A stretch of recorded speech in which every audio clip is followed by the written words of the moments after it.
We're on the final examples, example 8 and 9 from section 9.2, estimating a population mean. Our last objective is to determine the sample size required to estimate a population mean.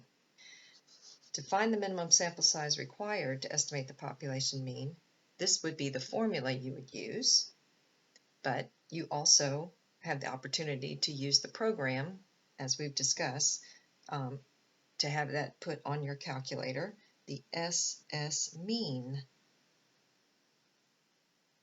program. So we will use the sample standard deviation S as an estimate for the population standard deviation when it is not available. So how many students? That's the question. So you know this is not a question about create a confidence interval estimate. That's not what this is. It's asking you how many students. That's a sample size. How many must be randomly selected to estimate the mean weekly earnings of students at one college? We want a 94% confidence that the sample mean is within $2. Now remember proportions, it said within 2% or within something like that, or 3% or whatever. This is our margin of error, but now with the mean, we're talking about different kinds of units, ounces, dollars, inches, pounds. It could be anything.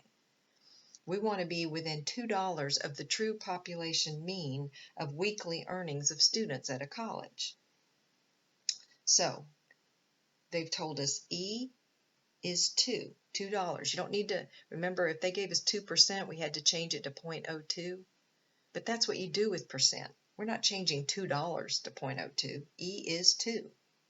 Okay, that's only when you're dealing with proportion. Okay, we know E. And in this problem, we know this population standard deviation is known to be 61. Population standard deviation is sigma. It's 61. The confidence level is 94. When you go to the SS mean program, it will ask you for the confidence level. You'll put in 94. Sigma, you'll put in 61. E, you'll put in 2. Unfortunately, for some reason, this program is not working on my calculator right now, but that's all you need to put in. You hit enter. It says, gives you an answer with done. And the answer you should get is 10. And this is 10. No, sorry, not 10. That's the different answer. The answer you get is 3,291 what? Students. How many students must be randomly selected? So your answer is how many students? You answer the question. Okay, one more of these.